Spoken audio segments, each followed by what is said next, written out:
Versículo 28, meus irmãos, diz assim, olha, estava ali uma vasilha cheia de vinagre, então embebedaram a esponja nela e colocaram a esponja na ponta de um caniço de ísopo e ergueram até os lábios de Jesus.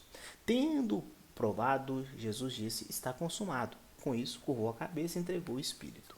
Veja que interessante. Vamos lá. Esse texto que talvez para você pode não dizer nada, mas vamos voltar de contexto. Versículo 28, você vai ver que aqui eu falei para você. Ele sabe de todas as coisas, ele tem todo o poder e ele veio em carne. Beleza? Esse texto aqui. Esse aqui, você vai ver então que aqui no 29, nós vamos falar aqui então da... Vamos falar aqui, dar um nome para isso de perversidade humana. Vamos falar aqui talvez de maldade humana, depravação total. Por quê? Você tem diante de ti um homem sofrendo de dor, certo?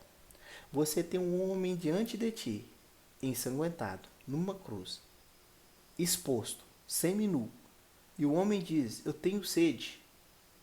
Aí você tem a oportunidade de talvez fazer um último ato de misericórdia. E você ainda prefere cometer um ato de maldade, de truculência. Esse foi a atitude dos soldados.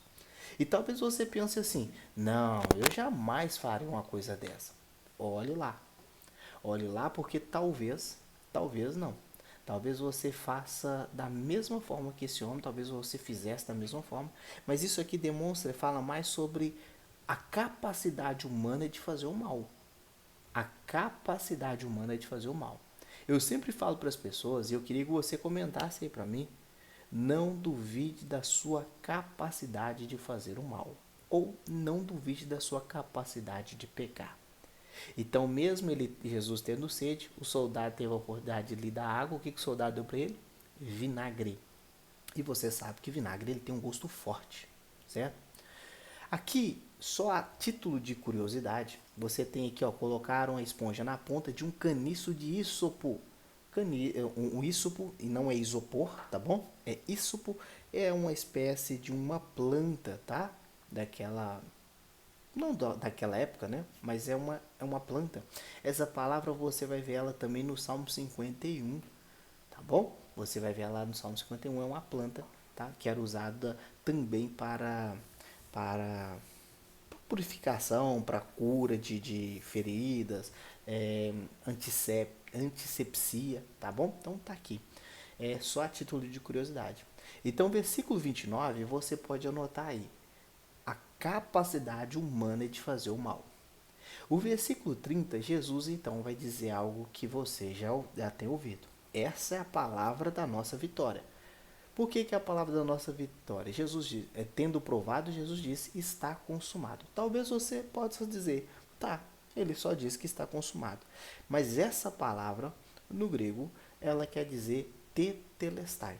O que é tetelestai? Quando alguém fazia uma venda, tá? Ou pagava-se uma dívida, ali no documento vinha escrito tetelestai, ou seja, está pago. Quando alguém comprava um terreno, quando alguém comprava uma casa, o documento vinha escrito tetelestai. Quer dizer o quê? Está pago, está consumado. Quando alguém recebia uma liberação de uma pena, uma libertação, o documento vinha escrito tetelestai. Então essa palavra é a palavra da nossa vitória. Tetelestai, está consumado, ou seja, está tudo pago, está tudo feito, está tudo pronto. Aí sim você pode dizer, nada faltando, nada quebrado e nada fora do lugar. Para esse caso aqui.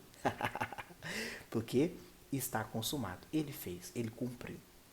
E se ele pagou, ele está dizendo então que, olha, aquela dívida que você tinha, tetelestai.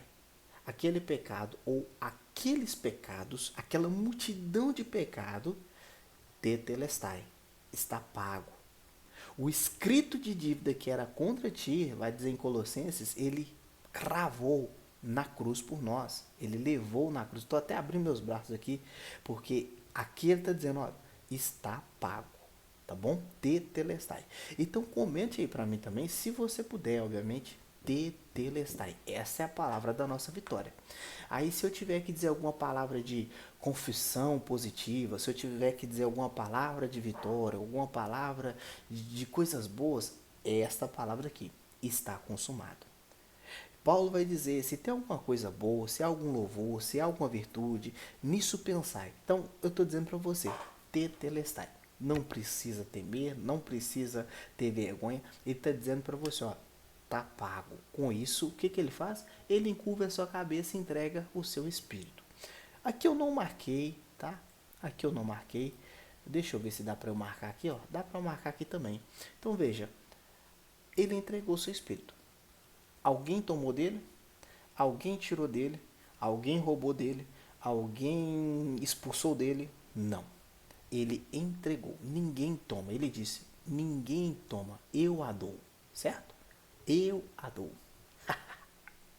Você consegue perceber isso? Então agora ele fala assim: ó, eu estou entregando o meu espírito.